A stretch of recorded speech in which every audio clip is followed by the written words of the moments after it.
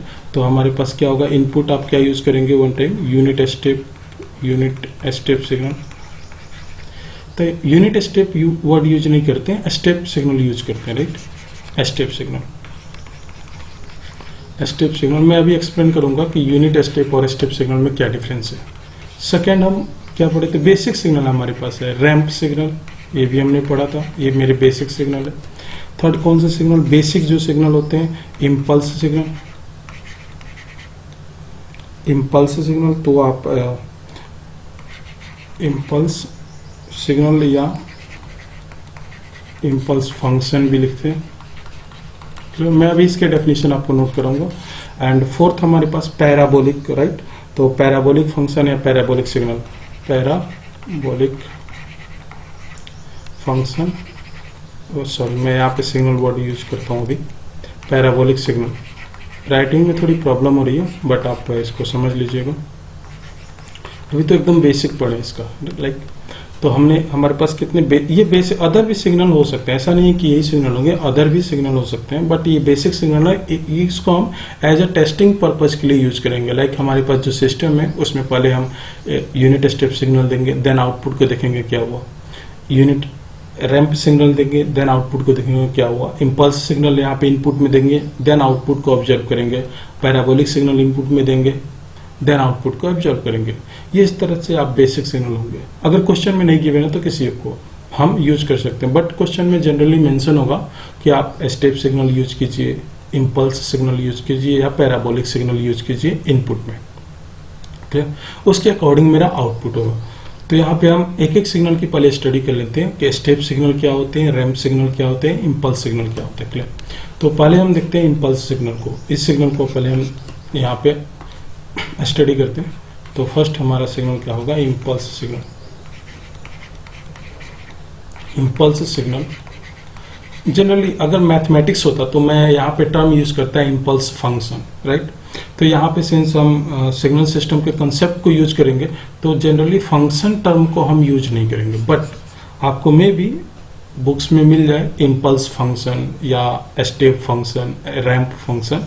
तो आप ये एज्यूम करना कि एक सिग्नल सिस्टम के टर्म्स में अगर देखेंगे तो फंक्शन को एज अ सिग्नल की तरह हम ट्रीट करते हैं।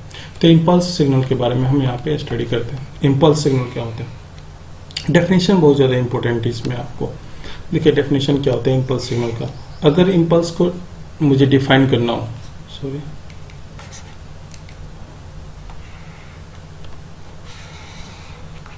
टाइम एक्सिस को देखिए, this is the time axis, this is the amplitude axis. Impulse signal को जनरली डेल्टी से डिनोट करते हैं, राइट। इम्पल्स सिग्नल को जनरली डेल्टी। तो इम्पल्स सिग्नल किसी पॉइंट पे डिसाइड होगा, मीन्स हम कहते हैं t इक्वल टू 0 पे डिफाइन होगा। तो अगर t equal to impulse signal के डेफिनेशन जो होता है t equal to at t equal to 0, इसकी वैल्यू क्या होती है, infinity. And t not equal to 0, इसकी वैल्यू क्या होती है, at t not equal to 0 0। ये मेरा क्या होता है, आइडियल इम्पल्स सिग्नल। क्या होता है, आइडियल इम्पल्स सिग्नल। इस टर्म को रिमेंबर रखिएगा, आइडियल एक टर्म यहाँ पे आया हुआ है। और प्रैक्टिकल में पॉसिबल नहीं है कि किसी भी सिग्नल का सडन एक पॉइंट ऑफ टाइम पे उसका एम्पलीट्यूड क्या हो, इन्फिनिटी हो, ये पॉसिबल नहीं है। तो जनरली आइडियल इम्पल्स सिग्नल हम यूज नहीं करेंगे यहाँ पे। क्लियर? एम्पलीट्यूड क्या है, दिस इज द एम्पलीट्यूड। तो हम अब practical amplitude signal, practical impulse signal use करते हैं। तो प्रैक्टिकल इम्पल्स सिग्नल हमें जो यूज करना होगा यहाँ पे, उसको हम डिफरेंट कलर से यूज करते हैं। यहाँ पे देखिए, अगर del t is equal to 1, del t is equal to a, del t is equal to a, 1 नहीं a, at t is equal to 0 and 0 at t not is equal to 0, तो इसको हम जनरल कहते हैं कि impulse signal. इसको क्या कहेंगे? Impulse signal. और इसको प्रैक्टिकल इम्पल्स सिग्नल भी कर सकते हैं। ये क्या है? मेरा एम्पलीट्यूड होगा। देखिए आप t इज इक्वल टू 0 पे amplitude of the signal is a, तो जनरली हम del t is equal to a at t is equal to 0, ये काफी इंपॉर्टेंट होता है। क्लियर? अब एक और टर्म हमारे पास यहीं पे आपको मिलेगा, क्वेश्चन में आपको मैक्सिमम टाइम मिलेगा यूनिट स्टेप सिग्नल। क्या मिलेगा? एक यूनिट इम्पल्स सिग्नल, एक टर्म मिलेगा आपको यूनिट इम्पल्स सिग्नल। तो इसको देख लेते हैं। ये सिग्नल सिस्टम का पार्ट है, तो यहाँ पे ज्यादा प्रॉब्लम नहीं होनी चाहिए। यूनिट इम्पल्स सिग्नल,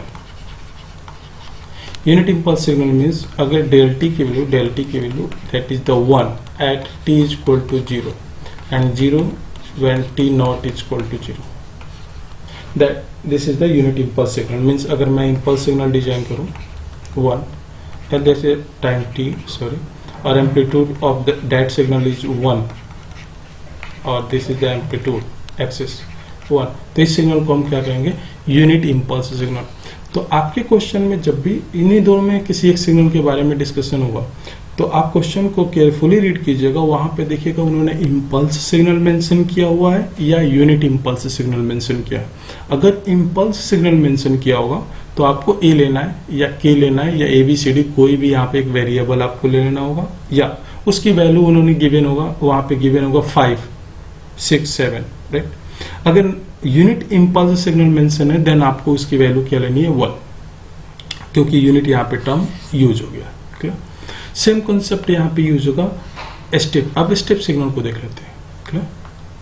अब स्टेप सिग्नल को हम देख लेते हैं। स्टेप सिग्नल क्या होता है? ये बेसिक कॉन्सेप्ट्स हैं जो आप सिग्नल सिस्टम में पढ़े होंगे, स्टेप सिग्नल, और ये यूज होंगे। एक आपको क्वेश्चन ऐसा मिलेगा जिसमें एक टर्म होगा स्टेप सिग्नल और एक दूसरा टर्म होगा unit step signal, unit step signal. ये दो टर्म आपको मिलेंगे। आप जब क्वेश्चन सॉल्व कीजिएगा तो कहीं आपको मिलेगा क्या? Step signal, step response, unit step response, right, ऐसे टर्म मिलेंगे। तो आउटपुट के बारे में बात करेंगे, बट वही यहीं से वो टर्म क्लियर होगा कि यूनिट स्टेप रिस्पॉन्स क्या होगा या यूनिट या स्टेप रिस्पॉन्स क्या होगा। आपको जो क्वेश्चन जब आप फाइंड करेंगे तो क्वेश्चन में क्या होगा? लाइक आप find the unit step response of the system, ऐसा क्वेश्चन हो सकता है। या क्वेश्चन ऐसा होगा find the step response of the system. देखिए, एक में आएगा यूनिट स्टेप, सेकंड में आएगा स्टेप। क्लियर? तो पहले हम स्टेप सिग्नल को देख लेते हैं, उसके बाद हम रिस्पॉन्स को देख लेंगे।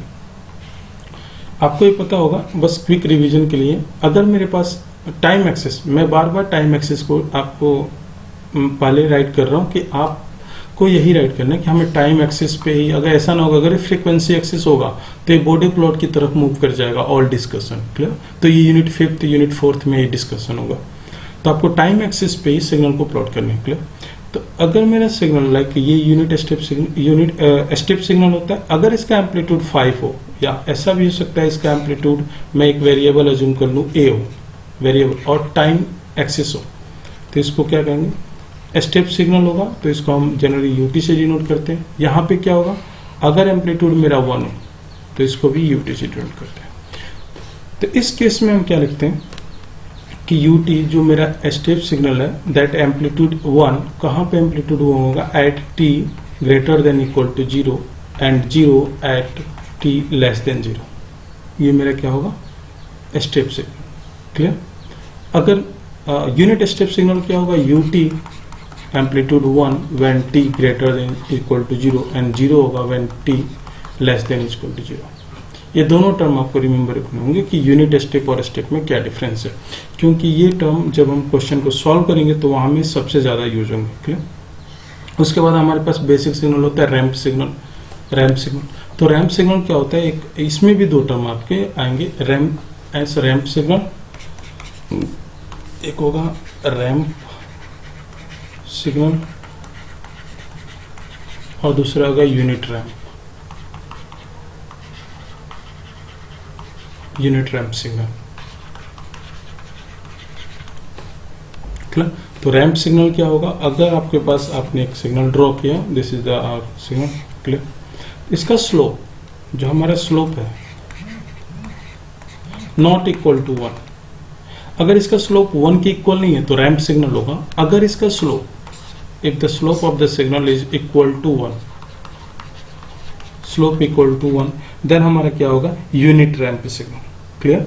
अगर मेरे सिग्नल जो भी अपने टाइम डोमेन, टाइम एक्सेस होगा ऑब्वियसली, और इसको जनरली हम आरटी से यूज करते हैं।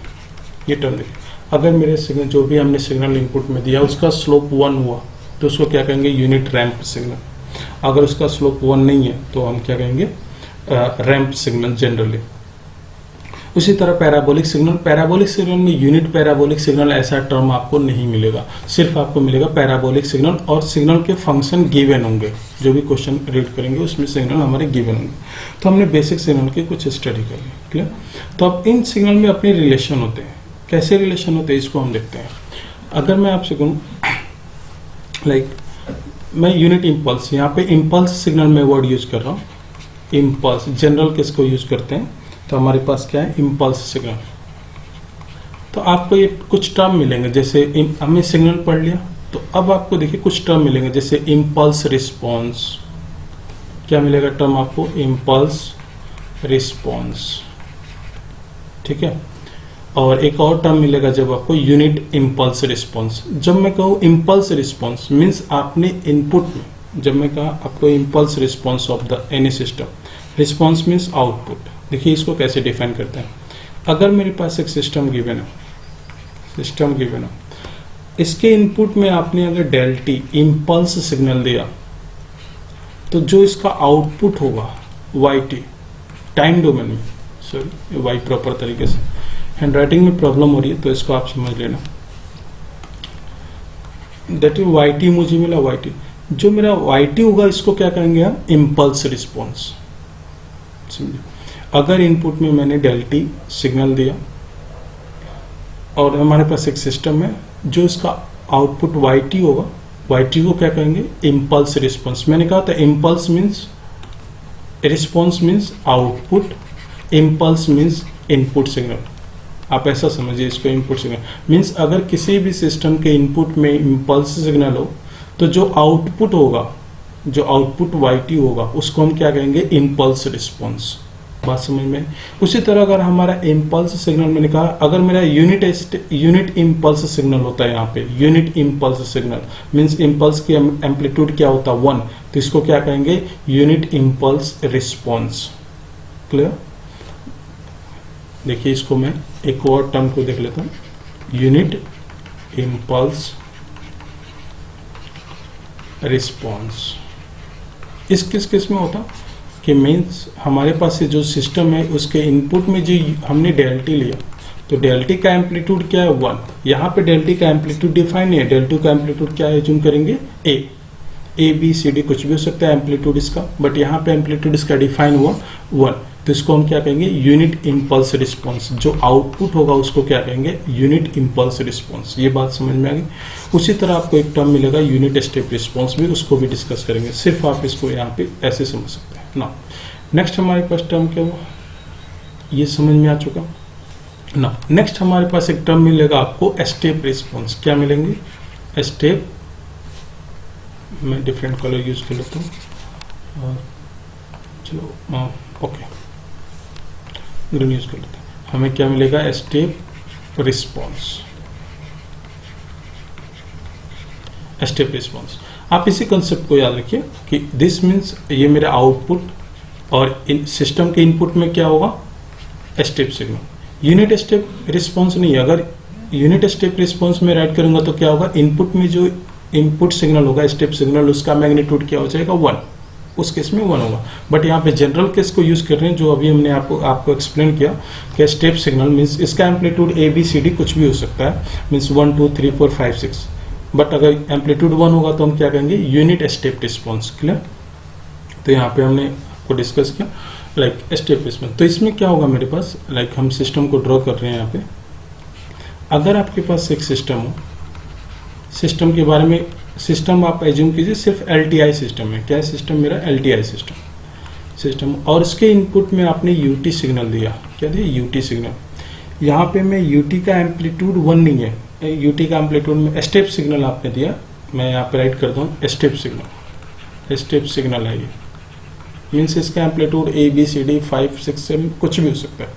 तो उस कंडीशन में जो आउटपुट होगा YT, उस आउटपुट को हम क्या कहेंगे, स्टेप रिस्पॉन्स। इसमें क्या था, आउटपुट को हमने क्या कहा था, इम्पल्स रिस्पॉन्स। तो 2 टर्म आपको क्लियर हो चुके होंगे, स्टेप रिस्पॉन्स और इम्पल्स रिस्पॉन्स। एक बार आप खुद से डिस्कस कर सकते हैं। मीन्स इम्पल्स रिस्पॉन्स क्या होगा, अगर मेरे सिस्टम के इनपुट में इम्पल्स सिग्नल दिया और जो उसका आउटपुट होगा that is the impulse response. अगर मैं सिस्टम के इनपुट में UT सिग्नल दिया या स्टेप सिग्नल दिया, देन जो आउटपुट होगा उसको क्या बोलेंगे, स्टेप रिस्पॉन्स। तो ये 2 टर्म क्लियर हो गया, क्लियर। अब थर्ड एक और टर्म आता है आपको, रैंप रिस्पॉन्स। पैराबोलिक रिस्पॉन्स ऐसे ही आएगा, तो उसी तरह आप उसको समझ सकते हैं, बट हम यहाँ पे देखते हैं ramp response then parabolic response के बारे में डिस्कशन कर लेंगे, क्लियर। तो इसको मैं डिफरेंट कलर का यूज करता हूँ, और ये मेरे पास एक कलर हुआ, ओके। तो हमारे पास क्या होगा, रैंप रिस्पॉन्स।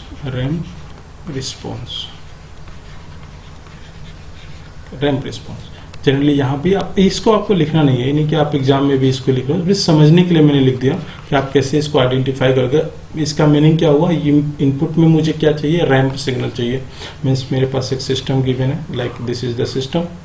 मैं इसको राइट कर दूँ, ये मेरा सिस्टम गिवन है, और इनपुट में मुझे क्या चाहिए, इसके इनपुट में मैंने एज्यूम किया that is the ramp signal. मैंने यूनिट रैंप नहीं लिखा, सिर्फ रैंप लिखा, और आउटपुट मेरा जो होगा YT। तो ये जो आउटपुट होगा इसको हम क्या कहेंगे, यूनिट रैंप रिस्पॉन्स। अगर यूनिट रैंप होगा तो यूनिट रैंप रिस्पॉन्स कहेंगे। सिमिलरली जैसे यहाँ पे स्टेप सिग्नल था, अगर यूनिट स्टेप सिग्नल होता है तो यूनिट स्टेप रिस्पॉन्स करते, राइट। अगर इम्पल्स का इनपुट 1 होता तो उसको क्या कहते हैं, यूनिट इम्पल्स रिस्पॉन्स। एम्पलीट्यूड 1 होगा, यहाँ इन दोनों में किस में क्या देखना है, एम्पलीट्यूड, यहाँ पे क्या देखना है, स्लोप, क्लियर। तो इसको YT को हमने क्या कहा यहाँ पे कि रैंप रिस्पॉन्स। अनदर केस हमारे पास होता है पैराबोलिक रिस्पॉन्स, और इस तरह की पैराबोलिक रिस्पॉन्स कभी आपसे पूछा नहीं गया कि पैराबोलिक रिस्पॉन्स क्या होता है, बट आप जनरली इसको अपने अंडरस्टैंडिंग के लिए समझ लीजिए कि एक होता है हमारे पास पैराबोलिक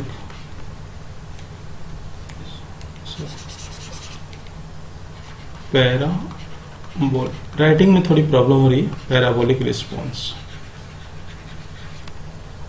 पैराबोलिक रिस्पॉन्स।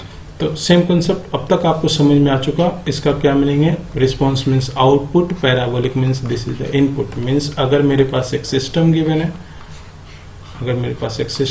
है, सिस्टम के इनपुट में अगर मैंने पैराबोलिक सिग्नल यूज किया है, सिस्टम के इनपुट में क्या है, पैराबोलिक सिग्नल यूज किया। पैराबोलिक सिग्नल कैसा होता है, this is the parabolic signal. Ramp signal कैसा होता है, this is the ramp signal. और मैंने एक्सप्लेन किया था, और ये तो सबको पता है, this is the unit step signal. ये टाइम एक्सिस होगा, टाइम एक्सिस। तो इस केस में जो आउटपुट होगा YT, उसको हम क्या कहेंगे, पैराबोलिक रिस्पॉन्स, क्लियर। ये आपको इतने क्लियर हो चुका कि ये क्या होते हैं हमारे पास। इम्पल्स रिस्पॉन्स क्या होता है, आपसे एग्जाम में इसके डेफिनेशन भी पूछे जाते हैं। What is the meaning of impulse response, means किसी सिस्टम के इनपुट में अगर इम्पल्स सिग्नल दिया तो इम्पल्स रिस्पॉन्स होगा, और इसी तरह स्टेप रिस्पॉन्स, रैंप रिस्पॉन्स और पैराबोलिक रिस्पॉन्स, क्लियर। अब आपने एक सिग्नल सिस्टम में कंसेप्ट आपने पढ़ा होगा कि अगर आप इम्पल्स सिग्नल को इंटीग्रेट कर दें, तो क्या मिलेगा, स्टेप सिग्नल मिलता है। ये आपने पढ़ा होगा। मीन्स अगर मैं कहूँ कि आपका इम्पल्स सिग्नल है, ये सिग्नल सिस्टम का कंसेप्ट है। इसको मैं इंटीग्रेट कर दूं टाइम के साथ, क्योंकि टाइम एक्सेस पे, तो मुझे क्या मिलता है, स्टेप सिग्नल। या ये भी कर सकता हूं कि मैं स्टेप सिग्नल को डिफरेंशिएट कर दूं, डेल ओवर डेल टी, तो मुझे इम्पल्स सिग्नल मिलेगा। मीन्स अगर मैं इसी टर्म को ऐसे भी लिख सकता हूं, ये सिग्नल सिस्टम का पार्ट है शायद, और इसी कंसेप्ट का यूज करेंगे। अगर मैं स्टेप सिग्नल को डिफरेंशिएट कर दूं, ये सॉरी स्टेप सिग्नल को डिफरेंशिएट कर दूं तो मुझे क्या मिलेगा, इम्पल्स सिग्नल। सिमिलरली अगर मैं स्टेप सिग्नल को इंटीग्रेट कर दूं तो क्या मिलेगा, स्टेप सिग्नल हमारे पास है टाइम के साथ ही इंटीग्रेशन होगा, क्योंकि टाइम का फंक्शन है, टाइम के साथ। तो हमें क्या मिलता है स्टेप सिग्नल का इंटीग्रेशन, रैंप सिग्नल। सिमिलरली अगर हम रैंप सिग्नल को डिफरेंशिएट कर दें टाइम के साथ, टाइम के रिस्पेक्ट में, तो मुझे क्या मिलेगा, स्टेप सिग्नल। ये तो मैथमेटिक्स है। अगेन रैंप सिग्नल को अगर मैं इंटीग्रेट कर दूं तो मुझे क्या मिलेगा, पैराबोलिक सिग्नल। ये सिग्नल सिस्टम में पढ़ा था। और मैं पैराबोलिक सिग्नल को डिफरेंशिएट कर दूं with respect to the time तो मुझे क्या मिलेगा, रैंप सिग्नल मिलेगा। क्लियर, यही था। मीन्स इम्पल्स और स्टेप का अपना एक रिलेशन है, उसी तरह स्टेप सिग्नल और रैंप सिग्नल में भी एक रिलेशन है, और ramp signal and parabolic signal में भी एक रिलेशन है। तो उसी कंसेप्ट का यूज करते हैं। देखिए इम्पल्स रिस्पॉन्स से आउटपुट, अगर आपको इम्पल्स रिस्पॉन्स गिवन हो, आउटपुट गिवन हो yt, अगर आपको इम्पल्स रिस्पॉन्स गिवन हो, तो अगर आप इम्पल्स रिस्पॉन्स को इंटीग्रेट आप कर दें, क्या करें, इंटीग्रेट कर दें, किसके रिस्पेक्ट में, टाइम के रिस्पेक्ट में। अगर आप इम्पल्स रिस्पॉन्स को इंटीग्रेट कर दें टाइम के रिस्पॉन्स में, तो आप रिस्पेक्ट में, तो आपको क्या मिल जाएगा, स्टेप रिस्पॉन्स। सिमिलरली अगर आप स्टेप रिस्पॉन्स को इंटीग्रेट कर दें, वही कंसेप्ट यूज करें टाइम के रिस्पेक्ट में, तो आपको क्या मिल जाएगा, रैंप रिस्पॉन्स। अगर आप रैंप रिस्पॉन्स को इंटीग्रेट कर दें टाइम के रिस्पेक्ट में, तो आपको क्या मिल जाएगा, पैराबोलिक रिस्पॉन्स। सेम कंसेप्ट ना। तो रिवर्स भी इसका ट्रू होगा। इंटीग्रेशन का रिवर्स क्या होता है, डिफरेंशिएशन। मीन्स इसका मीनिंग होगा कि अगर मेरे पास पैराबोलिक रिस्पॉन्स हो, उसको मैं टाइम के साथ डिफरेंशिएट कर दूं टाइम के रिस्पेक्ट में, तो मुझे क्या मिल जाना चाहिए, रैंप रिस्पॉन्स। क्लियर। और रैंप रिस्पॉन्स को अगर मैं टाइम के साथ डिफरेंशिएट कर दूं डेल ओवर डेल टी, तो मुझे क्या मिल जाना चाहिए, स्टेप रिस्पॉन्स। एग्जाम में ये क्वेश्चन आते हैं, आपको स्टेप रिस्पॉन्स गिवन होगा और आप पूछेगा कि आप इम्पल्स रिस्पॉन्स फाइंड कीजिए। स्टेप रिस्पॉन्स गिवन होगा, आपसे पूछेगा रैंप रिस्पॉन्स फाइंड कीजिए। तो सेम कंसेप्ट को यूज करते हैं। मीन्स हमें सिर्फ इंटीग्रेशन और डिफरेंशिएशन करना। मीन्स यहाँ पे अगर स्टेप रिस्पॉन्स गिवन हो, अगर आपसे इम्पल्स रिस्पॉन्स के बारे में पूछा जाए, तो स्टेप रिस्पॉन्स को क्या कीजिए, टाइम के साथ डिफरेंशिएट कर दीजिए, तो आपको इम्पल्स रिस्पॉन्स मिल जाए। सिमिलरली अगर ये यूनिट स्टेप रिस्पॉन्स होता तो यूनिट रैंप रिस्पॉन्स मिलेगा। अगर यूनिट स्टेप रिस्पॉन्स गिवन है, उसको आपने इंटीग्रेट कर दिया तो यूनिट इम्पल्स रिस्पॉन्स यहाँ मिलेगा। अगर यूनिट स्टेप रिस्पॉन्स है, उसको आपने इंटीग्रेट किया तो आपको क्या मिलेगा, यूनिट रैंप रिस्पॉन्स। क्लियर। तो इसी तरह से हम पैराबोलिक के लिए भी स्टडी कर सकते हैं। ये आपके एग्जाम में ये क्वेश्चन पूछे जाते हैं कि आपको, फॉर एग्जाम्पल, आप एक बार ये क्वेश्चन आया हुआ था आपके एग्जाम में, और ये क्वेश्चन क्या है, मैं ये जूम करके चलता हूँ कि आपको इसका मैथमेटिकल एक्सप्रेशन पता है कि आरटी क्या लिखते हैं। आरटी अगर मैं रैंप सिग्नल लिखना होगा तो कैसे लिखेंगे, रैंप सिग्नल क्या होता है, टी, राइट। ये आपका मैथमेटिकल एक्सप्रेशन है। मैंने यहाँ पे लिखा नहीं था, यूटी आपको पता है, यूटी की वैल्यू मैंने एक्सप्लेन भी किया था। और पैराबोलिक के लिए मैथमेटिकल एक्सप्रेशन आपको लिखना हो तो मैं जूम करके चलता हूँ, आपको ये पता है कि पैराबोलिक का मैथमेटिकल एक्सप्रेशन अगर यहाँ पे लिखना होगा, लाइक इनपुट सिग्नल है तो इसको क्या लिखेंगे, t²/2, ठीक है, t²/2 जनरली। तो अब जनरल केस के अगर यूज करेंगे तो that is the t² parabolic होता है, और बाई 2 यूज करेंगे या a/2, ऐसा कुछ कंसेप्ट यूज करेंगे। जब न्यूमेरिकल सॉल्व करेंगे तो ये क्लियर हो जाएगा, बट t² होता है, ये आपको पता होना चाहिए, राइट। तो हमारे पास ये t² और ये कांस्टेंट होता है, और वहाँ पे वैल्यू 1 होती है, डेल टी। ये आपको मैथमेटिकल एक्सप्रेशन है, ये पता होना चाहिए।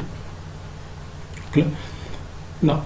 अब क्या होगा आपके एग्जाम में, जैसे एक क्वेश्चन आता है आपके एग्जाम में, मीन्स वहाँ पे गिवन था, लाइक क्वेश्चन में क्या मेंशन था, unit step response, unit step response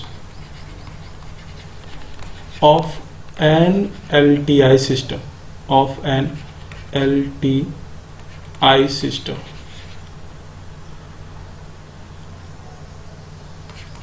system as, given as, given as क्या गिवन था, e⁻⁻at प्लस e⁻⁻bt।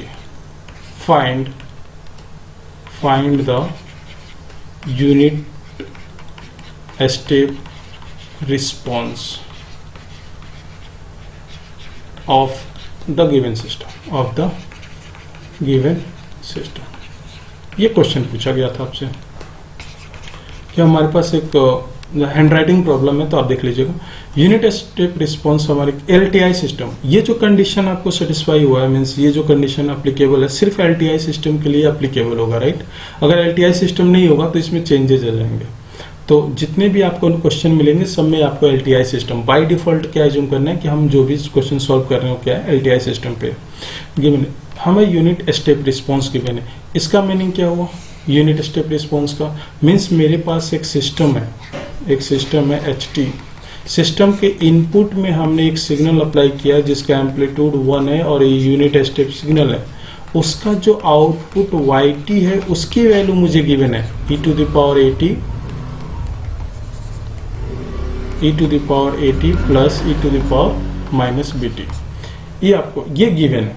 अब आपसे पूछा गया कि अगर इसी सिस्टम में अगर यही मेरा सिस्टम होता HT और इसके इनपुट में मैं इम्पल्स सिग्नल यूज करता, क्या यूज करता? यूनिट इम्पल्स, एम्पलीट्यूड क्या है 1, टर्म को देखिएगा, यूनिट इम्पल्स सिग्नल यूज करता, देन जो आउटपुट yt होता है उसकी वैल्यू होता है ये आपसे पूछा गया कि एक सिस्टम है जिसमें मैंने यूनिट स्टेप इनपुट सिग्नल दिया, मुझे एक आउटपुट मिला yt और अब उसकी value e to the power minus at plus e to the power minus bt। अब आपसे ये पूछा गया फाइंड द यूनिट, ऊपर क्या है यूनिट स्टेप, ये इम्पल्स होगा, find the unit impulse response, थोड़ा गलत होगा, राइट। यूनिट इम्पल्स, तो हमें क्या फाइंड करना है? यूनिट इम्पल्स रिस्पॉन्स फाइंड करना है। मींस सिस्टम के इनपुट में अगर इम्पल्स सिग्नल मैंने दिया देन आउटपुट क्या होगा, क्लियर। तो एक मेथड है कि आप पहले y को लाप्लास ट्रांसफॉर्म लो, देन h की वैल्यू फाइंड करो, h की वैल्यू यहाँ पुट करो, देन आप उसका कन्वोल्यूशन लो, देन सॉल्व करो, क्लियर। दूसरा मेथड क्या है कि हमने अभी क्या पढ़ा कि अगर मेरे पास स्टेप रिस्पॉन्स गिवन हो और मुझसे इम्पल्स रिस्पॉन्स पूछा जाए तो जो भी आउटपुट है उसको क्या करना है? डिफ्रेंशिएट कर देना है। किसके रिस्पेक्ट में? टाइम के रिस्पेक्ट में, क्लियर। तो हम क्या करेंगे, सिंस स्टेप रिस्पॉन्स तो गिवन है, क्लियर, स्टेप रिस्पॉन्स गिवन है, तो अगर मैं इसको डिफ्रेंशिएट कर दूं with respect to the time तो मुझे इम्पल्स रिस्पॉन्स मिल जाएगा जो क्वेश्चन में पूछा गया था। तो हम क्या रखेंगे? Impulse response of the system क्या लिखेंगे? इसको मैं अगर y डैश यूज करूं तो impulse response of the system y dash t equal to क्या होगा? डेल ओवर डेल t, किसकी t के रिस्पेक्ट में किसको डिफ्रेंशिएट कर देंगे? स्टेप रिस्पॉन्स को। देखो कंसेप्ट वही है, तो क्या हो जाएगा? Minus a e to the power minus at plus minus हो जाएगा ये clear, minus b e to the power minus bt। Answer, ये 2 मार्क्स में क्वेश्चन पूछा गया था। सिंपल कंसेप्ट था, पूछने का उनका तरीका यही था कि LTI सिस्टम में आपने इनपुट में यूनिट स्टेप दिया हुआ है तो आप फाइंड कीजिए कि इम्पल्स रिस्पॉन्स क्या होगा। मीन्स जब इनपुट में इम्पल्स सिग्नल देंगे तो सिस्टम का आउटपुट क्या होगा। आपको क्वेश्चन समझ में आना चाहिए ताकि अगर फर्दर ये क्वेश्चन किसी दूसरे लैंग्वेज में भी पूछा जाए तो आप इजीली उसको सॉल्व कर सके, क्लियर। दूसरा, अगर इस क्वेश्चन में पूछा होता नहीं आप रैंप रिस्पॉन्स फाइंड कीजिए सिस्टम का, ऐसा भी पूछ सकते हैं, तो हमें क्या करना है? स्टेप रिस्पॉन्स को 1 टाइम इंटीग्रेट कर देना है तो रैंप रिस्पॉन्स मिल जाता। अगर पूछा जाता तो मीन्स अगर क्वेश्चन में ऐसा होता नहीं, आपका जो सिस्टम HT है उसके इनपुट में आप एक रैंप सिग्नल दो। रैंप सिग्नल क्या होगा? This is the ramp signal, time के साथ यूनिट रैंप सिग्नल हम यूज कर रहे हैं, स्लोप 1। तो इसका जो आउटपुट होगा उसको फाइंड कीजिए। तो आउटपुट y क्या होगा? इंटीग्रेशन किसका? स्टेप रिस्पॉन्स का, स्टेप रिस्पॉन्स का। ये तो मैं रिस्पॉन्स राइटिंग प्रॉब्लम है, हैंड राइटिंग सही नहीं हो पा रही, क्लियर। तो मीन्स स्टेप रिस्पॉन्स क्या है मेरे पास? Unit step response. देखिए आप स्टेप रिस्पॉन्स का ही इंटीग्रेशन, इम्पल्स रिस्पॉन्स को इंटीग्रेट करेंगे तो मुझे स्टेप रिस्पॉन्स मिल जाएगा। तो हमारे पास क्या हुआ? स्टेप रिस्पॉन्स को इंटीग्रेट कर दीजिए e to the power minus at plus e to the power minus bt। Time के रिस्पेक्ट में इसको टाइम के साथ इंटीग्रेट करना, e to the power minus at by minus a plus e to the power minus bt by minus b। और ये since हमारे पास जो लिमिट नहीं है, लिमिटलेस है, तो इसके लिए हमें कांस्टेंट यूज कर लेते हैं, राइट। ये कांस्टेंट यूज करना होगा क्योंकि इंटीग्रेशन में हमने पढ़ा था अगर एक फाइनाइट इंटीग्रेशन होता तो कांस्टेंट नहीं आता, क्लियर। बट ये फाइनाइट इंटीग्रेशन नहीं है, नॉन फाइनाइट इंटीग्रेशन है, तो ऑलवेज एक कांस्टेंट आएगा। तो क्वेश्चन में हो सकता है आपको इस कांस्टेंट की वैल्यू प्रेडिक्ट करना पड़े या कैलकुलेट करना पड़े, उसके लिए क्वेश्चन में कंडीशंस गिवन होंगे, क्लियर। तो उस कंडीशन की हेल्प से हम सी की वैल्यू कैलकुलेट कर लेंगे। तो सी मेरा क्या है, कांस्टेंट है, इंटीग्रल कांस्टेंट, जो हम मैथमेटिक्स में करते हैं, क्लियर। तो इस तरह से क्वेश्चन आपको इस टॉपिक से पूछेंगे।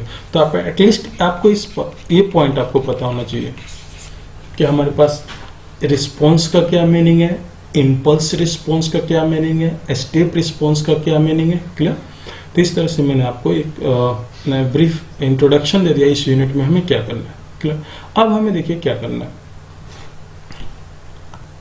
यहाँ तक समझ में आ चुका होगा, मैं जिम कर रहा हूँ कि आपको यहाँ तक समझ में आ चुका, ठीक है। अब अगले पार्ट पे मूव करते हैं। इससे पहले एक छोटा सा कंसेप्ट को देख लेते हैं, that is the type and order. काफी कंफ्यूजन होता है और इसी बार बार क्वेश्चन में ये टर्म आपको मिलेगा, टाइप 1, टाइप 2, टाइप 3। तो एक टर्म मिलेगा types and type of the system या types and order of system. ये दोनों दो टर्म है, तो एंड से मैंने ऐड किया हुआ सिस्टम। टाइप्स क्या होते हैं, तो टाइप्स को समझते हैं। ऑर्डर क्या होता है, अगर मैं कहूँ किसी सिस्टम फर्स्ट ऑर्डर सिस्टम है, टाइप 1 सिस्टम है, इसका मीनिंग क्या हुआ। तो देखिए टाइप को अंडरस्टैंडिंग करने का आप ऐसे समझिए कि मेरे पास open loop transfer function, close loop transfer function मैं एज्यूम करके चलता हूँ, आपको पता है, क्लियर। तो जो ओपन लूप ट्रांसफर फंक्शन है मीन्स जीएसएचएस क्या है, इसके बारे में एक बार डिस्कस कर लेते हैं। वन सेकंड में यहाँ पे डायग्राम बना देता हूँ।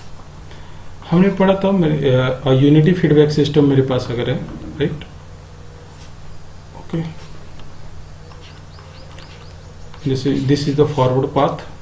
अगर मैं फीडबैक में यहाँ पे यूज करूँ एक फीडबैक लाइक एचएस, मैं non unity feedback system use कर रहे हैं यहाँ पे। यूनिटी मान में हमने इसको पढ़ा हुआ है, clear. This is the Y S, अगर मैं इसको this is the R S, input अब मेरे पास है, प्लस होगा यहाँ पे माइनस होगा, इसको आप नेगेटिव फीडबैक सिस्टम है।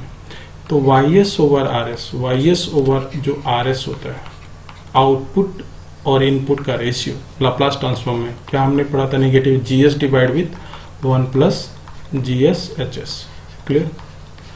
तो YS over RS, YS over RS को हमने क्या कहा था, क्लोज लूप, इसको क्या कहा था, close loop transfer function, CLTF। Generally मैं CLTF वर्ड यूज करता हूँ।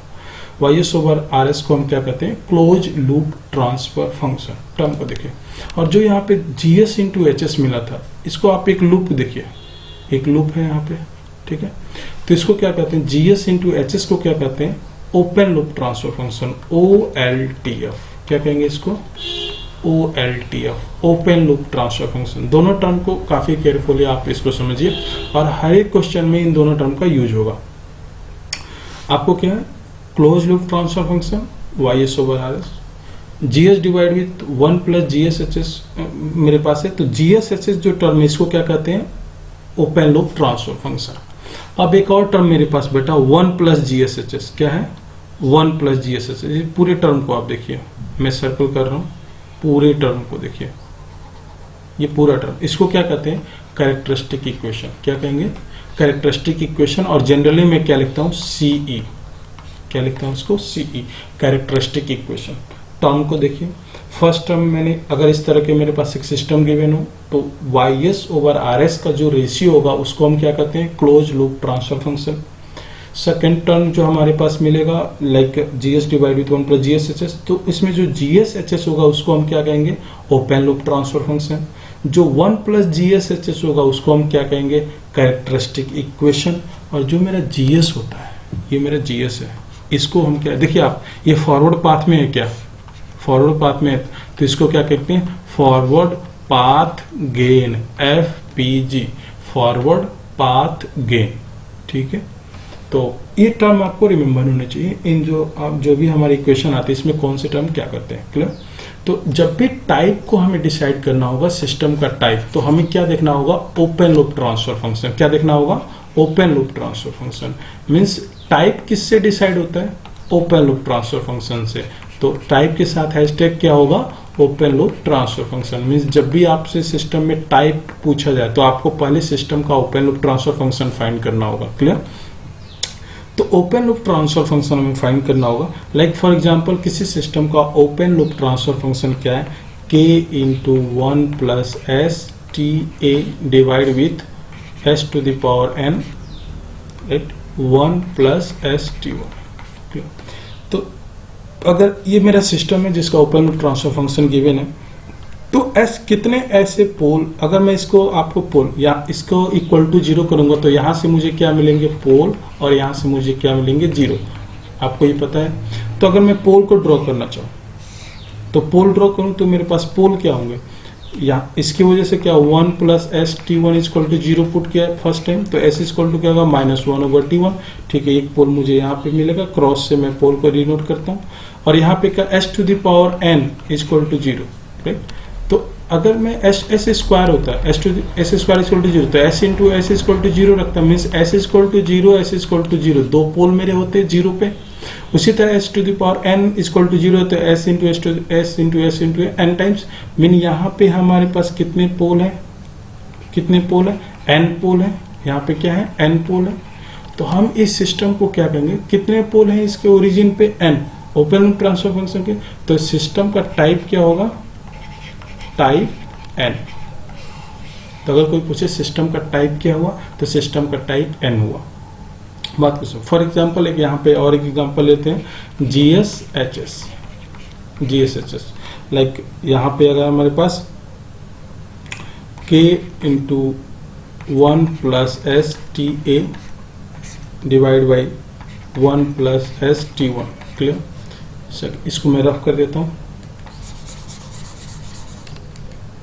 अगेन अनदर एग्जाम्पल लेते हैं, इसी को GSHS इक्वल टू, टाइप को मैं अभी डिसाइड कर रहा हूँ, उसके बाद ऑर्डर को मैं डिफाइन करूंगा। अभी ये बहुत ज़्यादा इंपॉर्टेंट है। s into 1 plus S T 1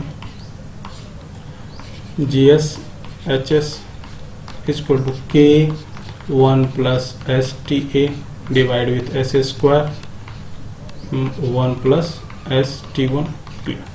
यहाँ पे कितने ऐसे पोल होंगे जो ओरिजिन पे होंगे? 1/T1। तो यहाँ पे कोई ऐसा पोल नहीं है जो ओरिजिन पे है, तो इसको क्या कहेंगे? टाइप 0। क्या कहेंगे इसको? नहीं, डिफरेंट पेन यूज करें, टाइप 0। इसमें कितने पोल हैं जो ओरिजिन पे होंगे? 1, तो इसको क्या कहेंगे? टाइप 1। इसमें कितने पोल हैं जो ओरिजिन पे? 2, तो इसको क्या कहेंगे? टाइप 2। उसी तरह टाइप 3 क्या होगा? अगर ओरिजिन पे 3 पोल होंगे, मीन्स अगर हमारे पास transfer function G open loop transfer function, always remember that k s t a plus 1 divide with s to the power 3 1 s t 1 s t a यहाँ पे और चीज के, तो यहाँ पे कितने हमारे पास पोल ओरिजिन पे होगा? तो इसको क्या बोलेंगे? टाइप 3। उसी तरह टाइप 4 होगा, टाइप 5 होंगे, टाइप 6 होंगे।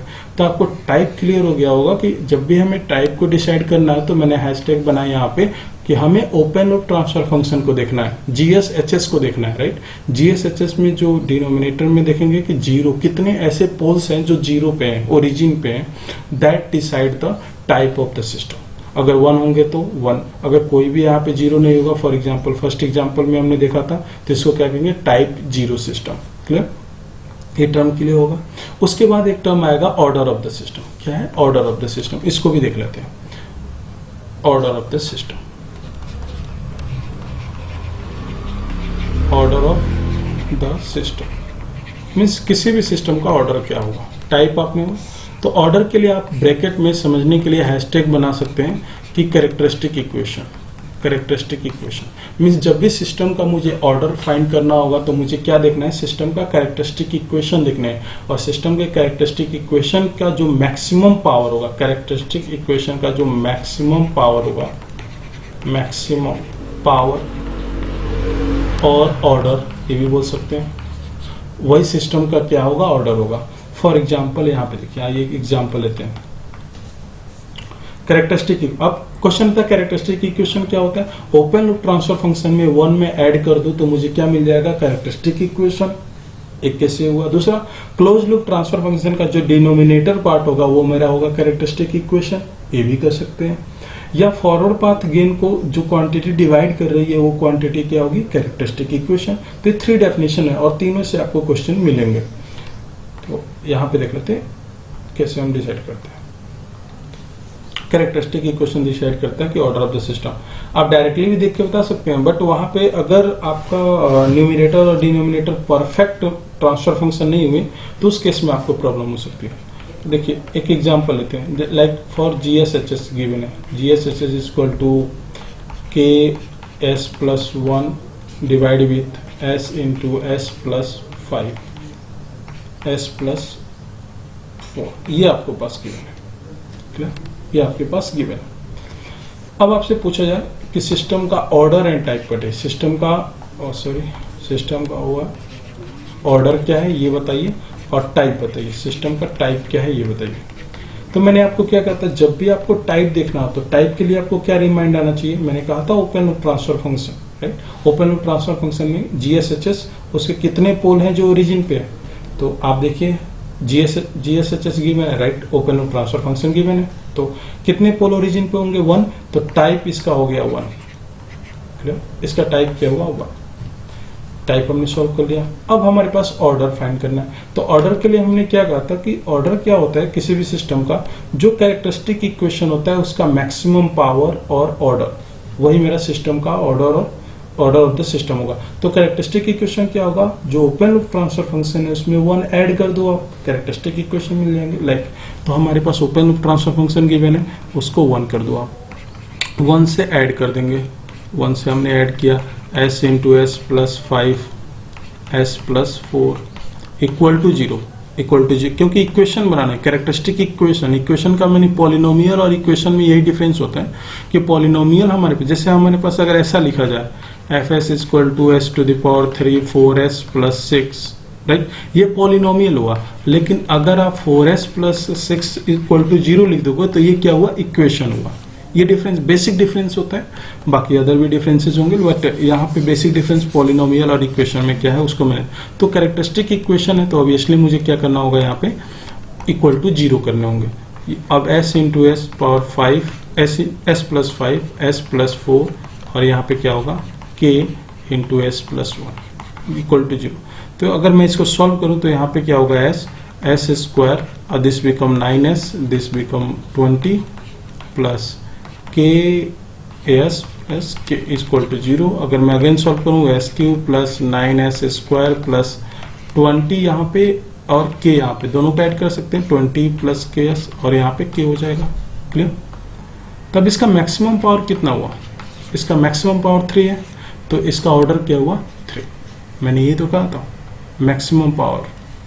अब कैरेक्टरिस्टिक इक्वेशन, तो कैरेक्टरिस्टिक इक्वेशन में मैक्सिमम पावर 3, तो आप ये कर सकते सर ऐसा भी तो कर सकते थे, यहीं पे हमने डायरेक्ट देखा एस यहाँ पे मैक्सिमम पावर मुझे 3 मिल रहा है, क्लियर। इस तरह क्योंकि ये परफेक्ट ट्रांसफर फंक्शन है तो आप इजिली इसको कर सकते हो। बट अगर यहाँ पे ऐसा होता 4 प्लस 5s, इस केस में आपका, अब देखिए मैक्सिमम पावर क्या होता है s टू द पावर 4, ये इनपरफेक्ट ट्रांसफर फंक्शन है, राइट, परफेक्ट नहीं है। बट इस केस में आपको यहाँ पे आप गलती कर देते, क्योंकि जब आप ऑर्डर को 3 टाइप करते हैं यहाँ पे, लेकिन ऑर्डर क्या होता 1 प्लस GSHS से सॉल्व करोगे तो ये 4 आएगा, क्योंकि मैक्सिमम पावर 4 जा रहा है 1 प्लस GSHS का, राइट, कैरेक्टरिस्टिक इक्वेशन का, तो इसका ऑर्डर 4 होता, क्लियर। तो ये perfect transfer function, imperfect transfer function के लिए ये एप्लीकेबल है, जो ऐसा आपने कहा, मीन्स अगर आपका डिनोमिनेटर का पावर ग्रेटर हो न्यूमिनेटर की पावर से तो डायरेक्टली आप लिख सकते हैं। बट अगर न्यूमिनेटर का पावर ग्रेटर हो, मीन्स यहाँ पे एस क्यू हो, जैसा मैंने लिखा था 4s हो प्लस 5 हो, तो इस केस में आप इस तरह से डायरेक्टली इसको नहीं लिख सकते, देन आप कैरेक्टरिस्टिक इक्वेशन सॉल्व करना होगा, क्लियर। बट बहुत ऐसे कम, ऐसा कोई भी क्वेश्चन आपको नहीं मिलेगा कंट्रोल सिस्टम में जिसमें परफेक्ट ट्रांसफर फंक्शन ना हो, मीन्स ऑलवेज डिनोमिनेटर का पावर ग्रेटर होगा एज कंपेयर टू न्यूमिनेटर, ये हमेशा आपको मिलेगा। परफेक्ट, तो यहाँ पे एक टर्म आया परफेक्ट ट्रांसफर फंक्शन, उसका डेफिनेशन समझ लीजिए आप कि डिनोमिनेटर पावर मीन्स किस, denominator power as greater than numerator power. ये आप यही पे स्टार बना के लिख सकते हैं। ये थोड़ा सा कंसेप्ट था एक डिनोमिनेटर पावर, और जब ऐसा होगा तो उसी को क्या कहते हैं, perfect transfer function. Transfer function आप जब भी अब यूनिट 1 से लेकर यूनिट 5 तक आप न्यूमेरिकल जब सॉल्व करोगे तो सब में ही आप देखोगे, ऑब्जर्व करोगे, इसको ऑब्जर्व कीजिएगा तो आपको लगेगा कि नहीं, जितने भी क्वेश्चन गिवन है उसमें denominator power greater than numerator power है। तो उस केस में आप डायरेक्टली यहाँ से लिख सकते हो कि यहाँ मैक्सिमम पावर क्या होगा, मैक्सिमम पावर s⁻³ होगा, आप लिख सकते हैं। और परफेक्ट ट्रांसफर फंक्शन के लिए होगा तो मैक्सिमम क्वेश्चन कंट्रोल सिस्टम में आपको परफेक्ट ट्रांसफर फंक्शन से ही मिलेंगे। यहीं तक इसको स्टॉप करते हैं। अब नेक्स्ट यूनिट में हम इसको आगे कुछ अदर न्यूमेरिकल को लेकर सॉल्व करेंगे। अभी ये बेसिक था, राइट। तो अब हम क्या करेंगे, first order transfer function, first order system लेंगे, उस पर इनपुट डिफरेंट इनपुट सिग्नल को अप्लाई करेंगे। आने वाले लेक्चर में different input signal means like हमारे पास जो भी इनपुट सिग्नल हमने पढ़ा था, impulse signal, step signal, ramp signal, इसको अप्लाई करेंगे और राइट करेंगे। तो अगर मैं आपसे बोलूँ यहाँ पे बस एग्जांपल के लिए अभी जो हमने पढ़ा उसको एक क्विक रिवीजन टाइप से हो जाएगा। अगर मैं आपसे कहूँ कि आपको एक फर्स्ट ऑर्डर कंट्रोल सिस्टम आपको डिजाइन करना है कि आपका ऑर्डर क्या होना चाहिए, कंट्रोल सिस्टम का 1, ऐसा एक सिस्टम आपको बनाना है। तो देखिए फर्स्ट ऑर्डर कंट्रोल सिस्टम मैं क्या कर रहा हूँ, टर्म को देखिए, फर्स्ट ऑर्डर कंट्रोल सिस्टम। इसका मीनिंग क्या हुआ कि जो कैरेक्टरिस्टिक इक्वेशन है उसका मैक्सिमम पावर क्या होना चाहिए, 1। तो इस तरह के सिस्टम हम कंट्रोल सिस्टम और unity feedback, first order control system with unity feedback.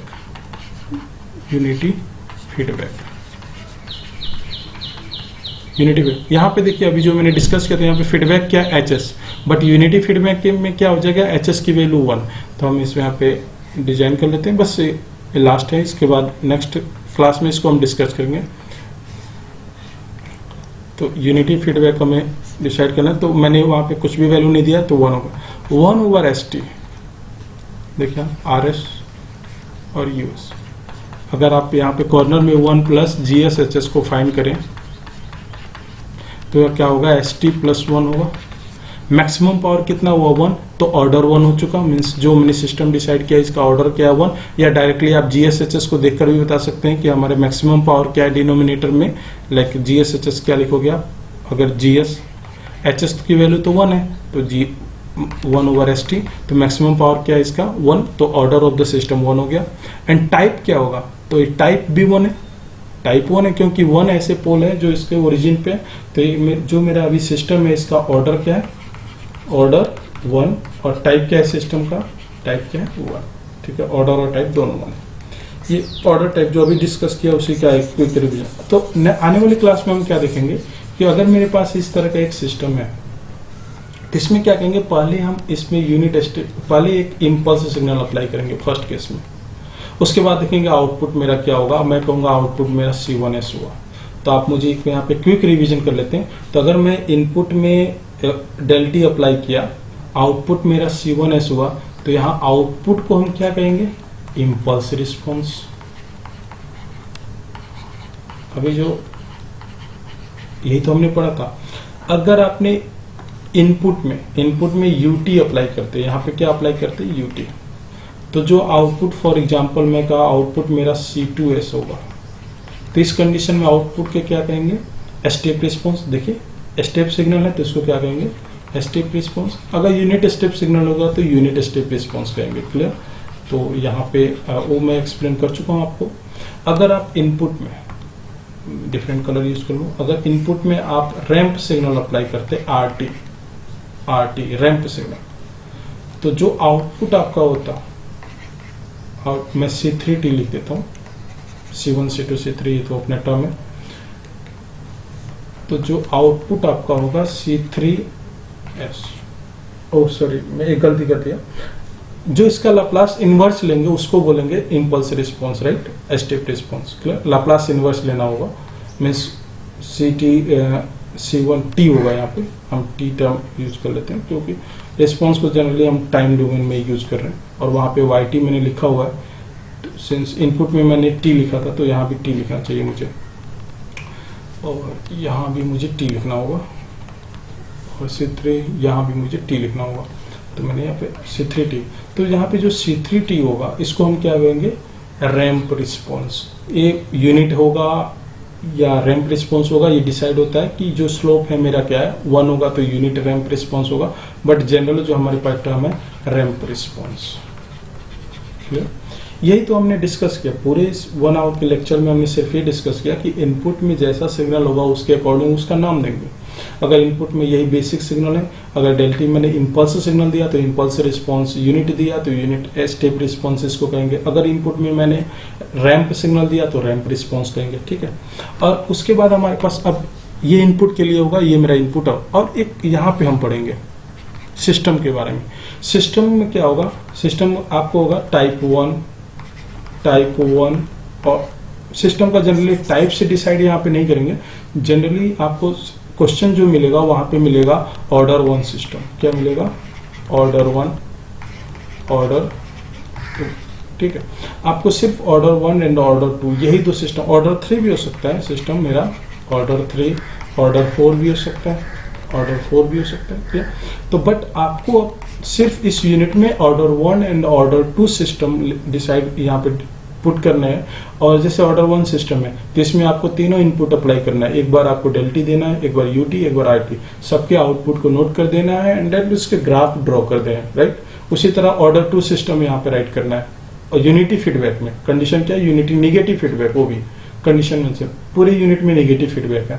तो एक और यहाँ पे ऑर्डर 2 सिस्टम आपको पुट कर देना है। ऑर्डर 2 सिस्टम के लिए आपको क्या करने हैं, आउटपुट ड्रॉ करनी है और फिर से इनपुट कि यही वैल्यू डेल्टी यूटी आरटी लेना, क्लियर। तो यही दो के लिए आपको सॉल्व करना है। तो पूरे यूनिट का एक कंक्लूजन है यहाँ पे अभी जो अभी आपको दिख रहा है, मीन्स यहाँ पे आपको सिर्फ पूरे यूनिट 3 में यही करना है, किसी भी सिस्टम को, डिफरेंट ऑर्डर 1 ऑर्डर 2 सिस्टम को कंसिडर करना है। तो नेक्स्ट क्लास में हम क्या करेंगे, नेक्स्ट क्लास जो भी होगा उसमें हम ऑर्डर 1 सिस्टम को कवर करेंगे। किसको कवर करेंगे, ऑर्डर 1 सिस्टम को, क्लियर। और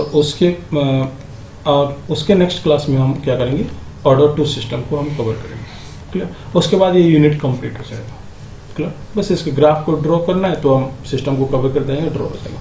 तो हम नेक्स्ट क्लास में मिलते हैं। Okay, bye.